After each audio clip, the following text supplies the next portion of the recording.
नमस्कार दर्शकों, मैं नितेश रावत। आप देख रहे हो नितेश रावत ऑफिशियल चैनल पर ऑफिशियल न्यूज। वीडियो को अंत तक जरूर देखिएगा। आज की 10 बड़ी खबरें आपको इस वीडियो में बताने वाला हूं। शुरू करते हैं। दुनिया एक इस समय बहुत संवेदनशील दौर से इस समय गुजर रहा है। मध्य पूर्व में तनाव चल रहा है। रूस और यूक्रेन के बीच युद्ध बहुत पहले से ही चल रहा था। ग्लोबल ट्रेड रूट्स पर बहुत ज्यादा खतरा बना हुआ है। तेल की कीमतों में लगातार उतार चढ़ाव देखने को मिल रहा है। इसका असर भारत की अर्थव्यवस्था पर काफी ज्यादा देखने को मिल रहा है।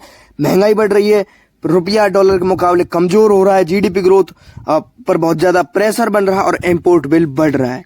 ग्लोबल जियोपॉलिटिकल टेंशन का भारत की इकोनॉमी पर बहुत बड़ा असर पड़ रहा है। आने वाले महीनों में महंगाई और भी ज्यादा बढ़ सकती है। जियोपॉलिटिकल टेंशन का मतलब होता है जब दुनिया में अलग अलग देशों के बीच युद्ध चल रहा हो, और वो सिर्फ युद्ध सैन्य युद्ध नहीं बल्कि एक व्यापार को लेकर विवाद चल रहा हो, सैन्य गतिविधियां चल रही हो और रणनीतिक टकराव चल रहा हो, उसे जियोपॉलिटिकल टेंशन कहते हैं। आज दुनिया के बहुत बड़े कुछ जो देश हैं उनके बीच ये ग्लोबल टेंशन चल रही है। ये जियोपॉलिटिकल टेंशन चल रही है। मिडिल ईस्ट में पूरा क्षेत्रीय युद्ध छिड़ा हुआ है। रूस और यूक्रेन के बीच लंबे समय से युद्ध चल रहा है।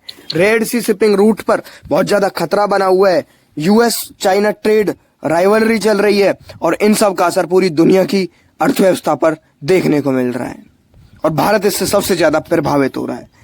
इंडिया के लिए सबसे बड़ी चिंता यही है कि भारत की इकोनॉमी पर जियोपॉलिटिकल टेंशन का सबसे बड़ा असर पड़ रहा है तो ऑयल प्राइजेस पर। भारत अपनी जरूरत का 85% तेल, कच्चा तेल जब दुनिया तनाव की ओर बढ़ रही है तब भी वो अभी तक इंपोर्ट कर पा रहा है। ठीक है, मगर ऑयल सप्लाई है उस पर रिस्क काफी ज्यादा बढ़ रहा है। शिपिंग की जो कॉस्ट है वो काफी ज्यादा बढ़ रही है। इंश्योरेंस कॉस्ट बढ़ रही है। भारत का इंपोर्ट बिल बढ़ रहा है। पेट्रोल डीजल की कीमतें बढ़ रही हैं। परिवहन का खर्च बढ़ रहा है और रोज की जरूरतों के सामान की जो चीजें हैं वो बढ़ रही हैं। और जो महंगाई है, ग्लोबल टेंशन जब बढ़ती है तो 3 चीजों पर महंगाई होती है। सबसे पहले होता है उर्वरक चीजें, और एक तेल और एक फूड। इन 3 चीजों पर सबसे पहले महंगाई बढ़ती है। इन तीनों का असर सीधे आम आदमी की जेब पर देखने को मिलता है। कच्चा तेल महंगा होता है, परिवहन महंगा हो जाता है, लॉजिस्टिक महंगा हो जाता है और फूड सप्लाई महंगी हो जाती है। होलसेल में जो है वो काफी ज्यादा महंगा हो जाता है। रिटेल काफी ज्यादा महंगा हो जाता है। दोनों के रेट बढ़ जाते हैं। जियोपॉलिटिकल टेंशन का असर ये साफ दिखाई देता है।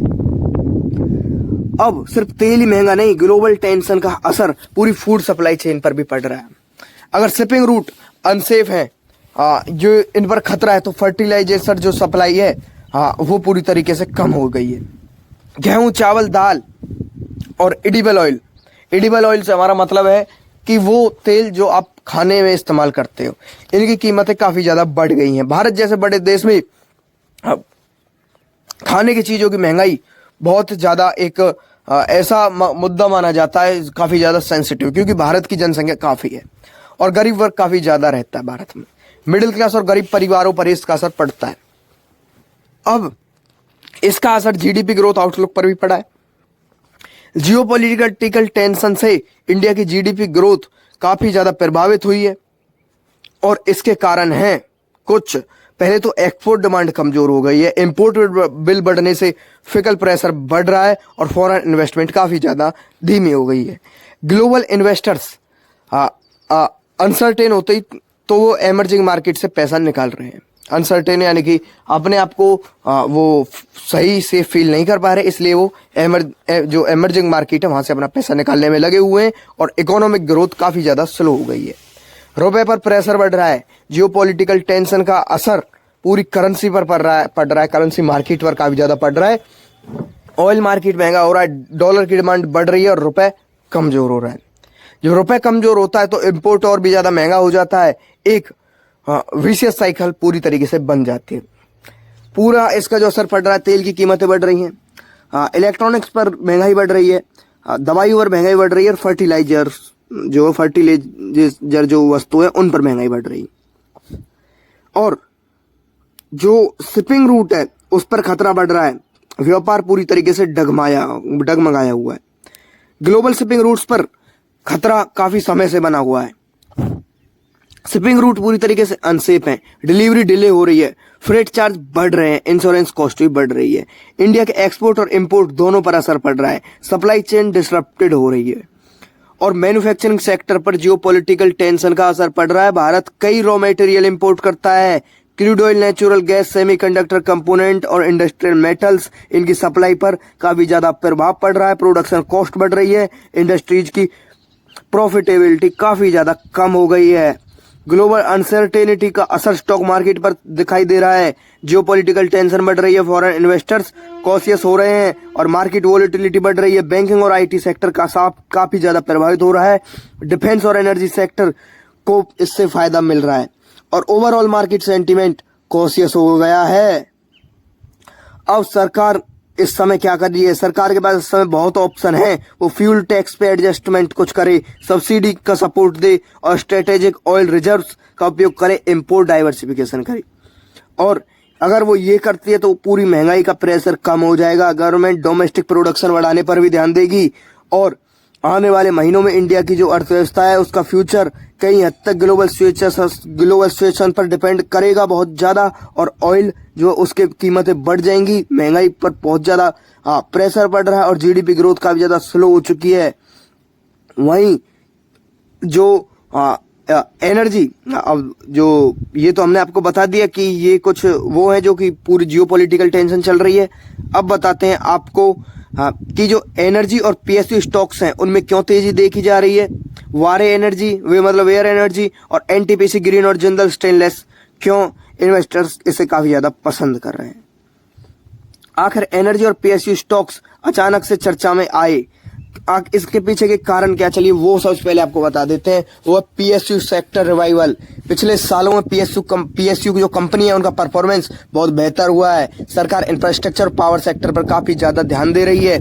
दूसरा है रिन्यूएबल एनर्जी डिमांड। भारत सरकार 2030 तक क्लीन एनर्जी कैपेसिटी को तेजी से बढ़ाना चाहती है। सोलर, वाइंड और ग्रीन हाइड्रोजन प्रोजेक्ट्स पर भारी इन्वेस्ट कर रही है। Global oil uncertainty.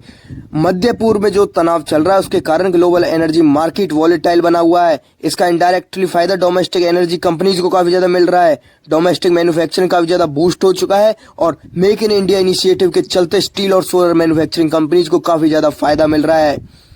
ये चौथा कारण था। और वेयर एनर्जी के बारे में आपको बता दूं कि वेयर एनर्जी है जो वो भारत की लीडिंग सोलर मैन्युफैक्चरिंग कंपनियों में से एक मानी जाती है। सोलर पैनल बनाती है, वो एक्सपोर्ट भी करती है और लार्ज स्केल सोलर प्रोजेक्ट्स भी इसमें शामिल है। और वेयर एनर्जीज के ग्रोथ के पीछे 3 सबसे बड़े कारण, एक्सपोर्ट ऑर्डर लगातार बढ़ रहा है, गवर्नमेंट इंसेंटिव मिल रहे हैं और सोलर डिमांड काफी तेजी से बढ़ रही है। सोलर सेक्टर आने वाले समय में अपनी बहुत एक्सप्लोसिव ग्रोथ दिखा सकता है क्योंकि वेयर एनर्जी इसका सबसे बड़ा बेनिफिशियरी बन सकती है। और इसमें रिस्क भी है कि पॉलिसी डिपेंडेंसी, रॉ मटेरियल की जो कीमतें वो और ग्लोबल कंपटीशन। ये लॉन्ग टर्म इन्वेस्टर्स को रिसर्च करके इसमें इन्वेस्ट करना चाहिए। एनटीपी ग्रीन एनर्जी एनालाइज आपको बता दूं, एनटीपीसी की रिन्यूएबल एनर्जी सब्सिडरी है और इसका फोकस फ्यूचर एनर्जी और सॉल्यूशन पर है।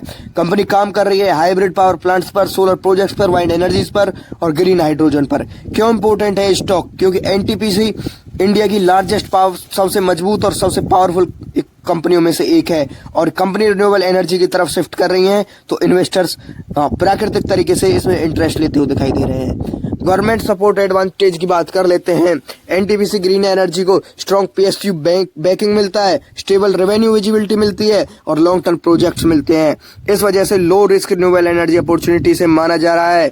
और जिंदल स्टेनलेस की बात कर लेते हैं। स्टील सेक्टर इंफ्रास्ट्रक्चर ग्रोथ का बैकबोन है ये जिंदल स्टेनलेस। भारत में इंफ्रास्ट्रक्चर डेवलपमेंट को काफी तेजी से मतलब बढ़ोतरी कर रहा है। Railway, metro, highway, defence manufacturing सभी सेक्टर में स्टेनलेस स्टील बहुत ज्यादा डिमांड में है। ग्रोथ ड्राइवर जो होते हैं जिंदल स्टेनलेस को फायदा मिल रहा है इससे। डोमेस्टिक डिमांड ग्रोथ बढ़ रही है, एक्सपोर्ट के जो अवसर हैं वो बढ़ रहे हैं, इंफ्रास्ट्रक्चर का पूरा जो खर्चा है वो बढ़ रहा है।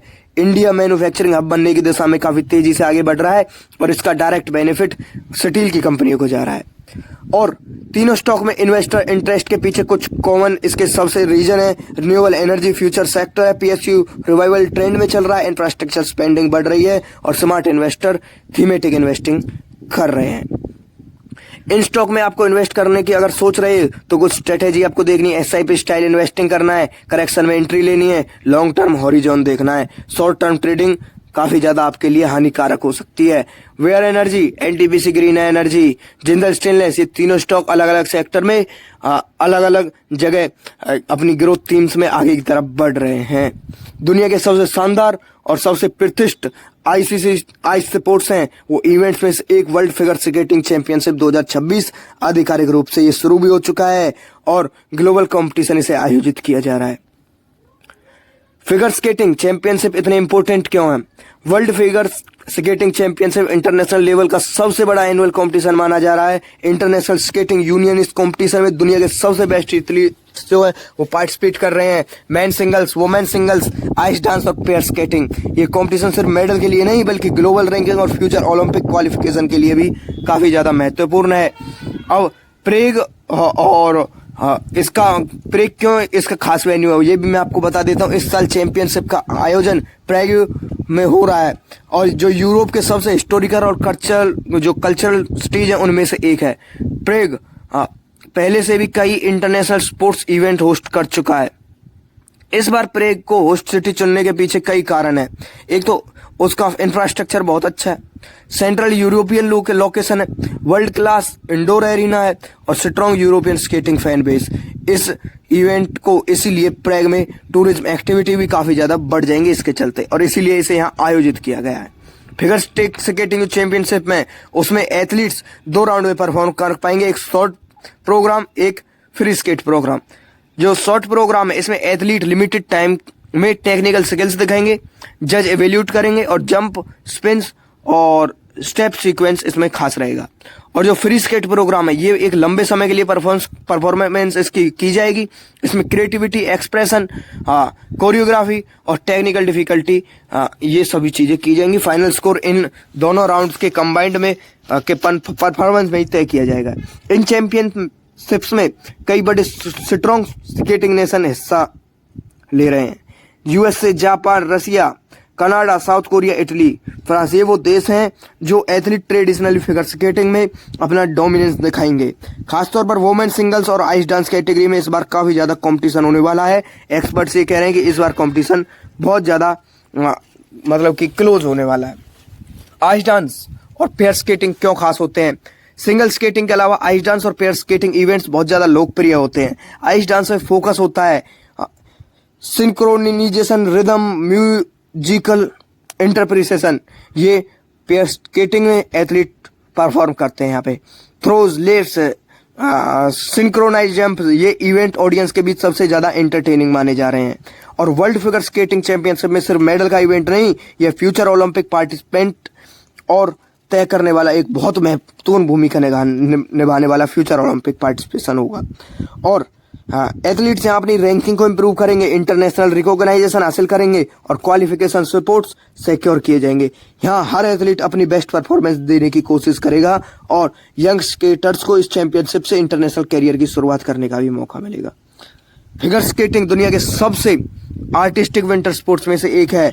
इस कंपटीशन को एशिया, नॉर्थ अमेरिका और यूरोप में का लाखों लोग, करोड़ों लोग लाइव देखते हैं। सोशल मीडिया प्लेटफॉर्म्स पर भी एथलीट्स की परफॉर्मेंस वायरल हो रही है और स्पोर्ट्स की पॉपुलैरिटी लगातार बढ़ती दिखाई दे रही है। इंडिया में फिगर स्केटिंग का भविष्य जो है, भारत में फिगर स्केटिंग अभी इतनी मतलब कि डेवलप नहीं है बल्कि डेवलपिंग स्टेज में है।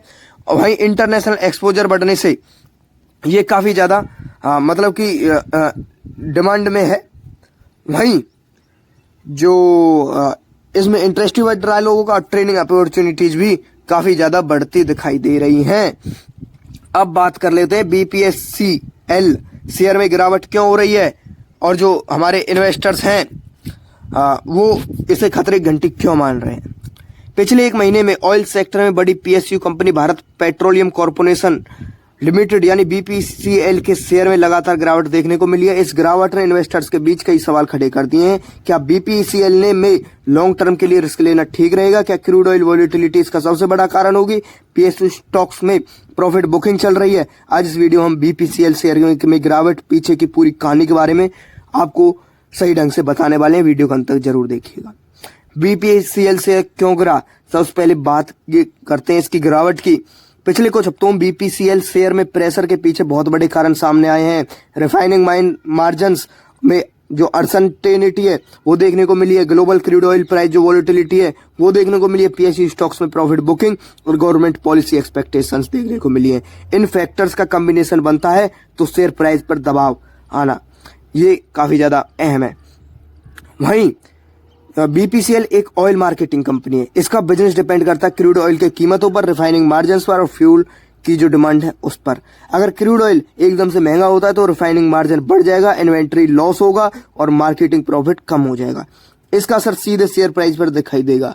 ग्लोबल ऑयल मार्केट की वोलेटिलिटी बीपीसीएल स्टॉक्स को काफी ज्यादा प्रभावित करेगी। Refining margin GRM gross refining margin BPCL में प्रॉफिट का एक बड़ा हिस्सा तय करता है। जीआरएम अगर स्ट्रांग रहता है तो कंपनी प्रॉफिट में जाएगी, इन्वेस्टर कॉन्फिडेंस बढ़ाएंगे और शेयर प्राइस ऊपर जाएगा।